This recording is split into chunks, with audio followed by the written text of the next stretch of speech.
Ever feel like having that much power on your show has led to you being a little unprofessional? Because power can corrupt. Power can lead one. I know because this show's called Conan, and I'm a raving lunatic all day long. No. And so I know having a show named after you can lead to evil behavior. You know, I think the temptation is there. The temptation. And I have succumbed to that temptation.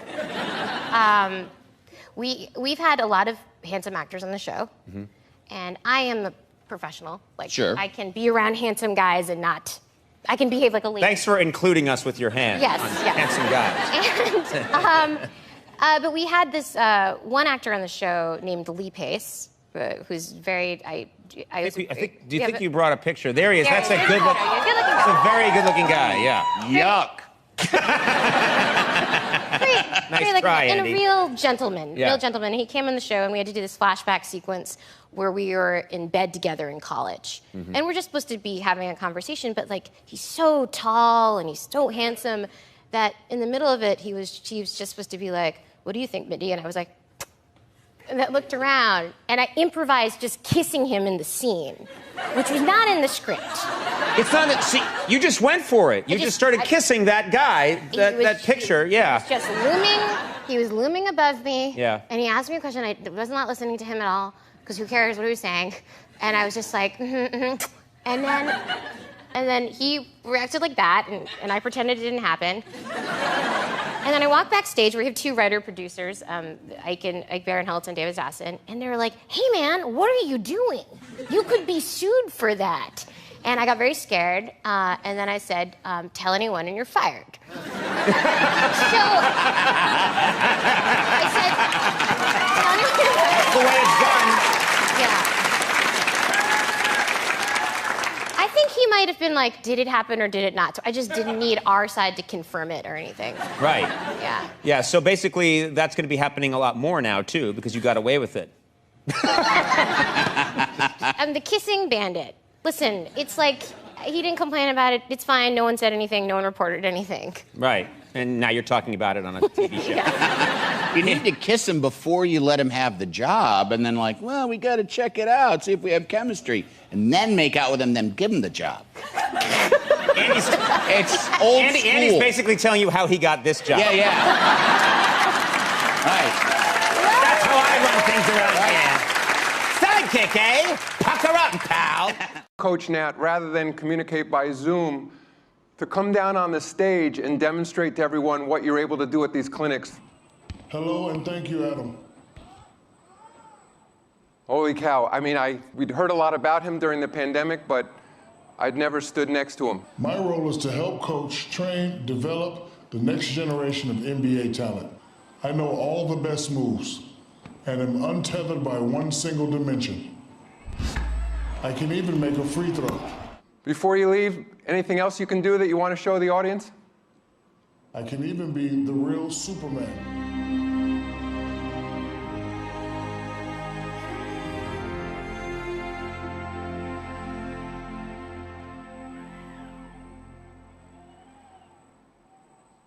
See you, my friend. I guess the first question that I'll have is, you pled guilty, Anthony, to sending obscene materials to a young girl, a 15-year-old girl. You pled guilty, you served jail time. Have you changed? Are you a different person? Well, I think so. I don't think anyone can go through that kind of experience, and I think this is probably true of people who have been through other types of adversity. I don't think you go through that type of experience and don't emerge changed. Well, wait, but Anthony, wait a minute. So I think it's fairly Anthony, obvious. That's an obscure answer. I think so. Either you know in your heart if you changed, or you know in your heart if you didn't change. Can you assure people, because you're going to now try and draw in an audience, and they're going to want to know if you changed or not. Have you changed? They can judge for themselves. I'm sorry? I said they can judge for themselves. I'm not out to persuade you or anyone else that I've changed. I mean, I'm doing a radio show, and people can call in and ask me questions. We did one this past Saturday where people had an opportunity to call in and were courteous to ask me a bunch of questions, and I answered the best I can. But in terms of like I'm trying to draw someone in, no, I'm not trying to make someone like me or someone be persuaded of any particular outlook on me. We're going to have some conversations about things going on in New York City and other places, and hopefully people will tune into the show, but I'm not terribly interested in trying to make them feel any differently about me. Then, at a certain point, really what you're doing is capital allocation. So you're not, it's not money for personal expenditures, what you're doing is capital allocation. And it does not make sense to take the job of capital allocation away from people who have demonstrated great skill in capital allocation and give it to an entity that has demonstrated very poor skill in capital allocation, which is the government. You can think of the government essentially as a corporation in the limit. The government is simply the biggest corporation with a monopoly on violence, and where you have no recourse. So how much money do you want to give that entity? It is the fire and EMS folks and perhaps the police department that all have to engage on a moment's notice should there be an incident. Additionally, if you open this up to ice fishing, while on the surface it sounds good, then what happens next year? Does someone come back and say, I want an ice shanty on Hudson Springs Park for X amount of time? And if you then allow ice fishing with shanties, then that leads to another problem. Prostitution. And now you got the police chief and the police department involved. Just data points to consider. When I find myself in times of trouble, Mother Mary comes to me, speaking words of wisdom. Let it be. Let it be. When I find myself in times of trouble, Mother Mary comes to me, speaking words of wisdom. Let it be. And in my hour of darkness, she is standing right in front of me, speaking words of wisdom. Let it be. Let it be. Let it be. Let it be. Let it be. Whisper words of wisdom. Let it be. When the broken-hearted people living in the world agree, there will be an answer. Let it be. Time on this. What you don't want to do is you don't want to spend a lot of times on 99 designs, because in my second contest, which is this book cover, let me show you here. This is a minister. Ministers are known for loving horrendous design. I mean, if you're a really bad designer, then you should go after preachers and stuff, because they love bad design. So he did not like this design. He actually picked something with some scribbles on it. So, I mean, just because you're the best designer doesn't mean that you're going to get picked. The other design I want to mention, this is the worst contest that I've ever entered.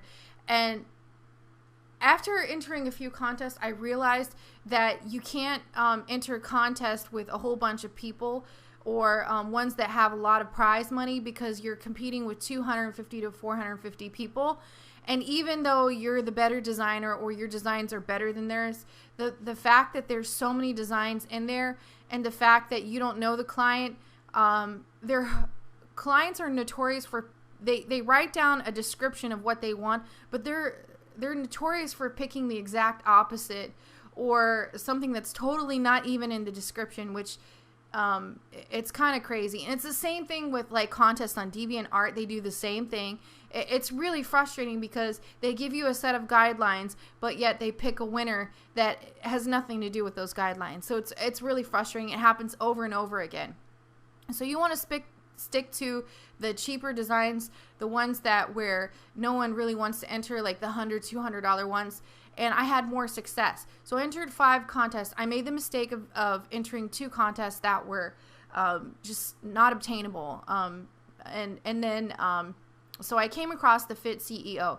Now, the other thing that I learned is that you want to submit your design at the very last minute, because people will hate on you and they'll report you. I had some Indian fucker offshore, and I can't stand them. Like, they're stealing our jobs, and it's really frustrating to have to sit there and as a designer and compete with these people, and they think they should get paid the same as the Americans, but their rent's not $1,100, their car payment's not $400.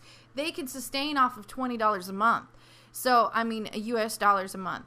So, I mean, it's really not fair, you know, because the way that shit is set up, it's set up for Americans to fail. So that, my friend, was very upsetting. Now, this person kept reporting my design, and because clients are notorious for reporting, I mean, just going with the opposite of what they want, I did a few different ones. And yes, I named my files weird things like African Child and Kumquats. It helps me remember which version of the file I'm on. So, and Kumquats just happens to be the most hilarious word. I don't know, it should be a cuss word if you ask me. But this is like the African Child. And yeah, and this one is haha, and this one actually no, it's, let's see which one, this one, yeah. So I did this one. This is 11111. What the fuck happened to everybody? Now, yeah, I mean, it's tough to find anybody that's got a weenie more than 1 centimeter long. I was walking, I mean, these guys, we were in Starbucks. No, went in one of those places this morning. I looked at these kids. I almost was going to jump up and go, ah! They all shit their pants. Literally. The one guy that kept on looking at his hair going like this, and he had a mirror in his phone. I never saw that before. You have a mirror. And he's going, I just wanted to go up and hit him in the head. Girls, what happened? A stiff drink and a good fucking killed, 70% of the guys that I met so far here.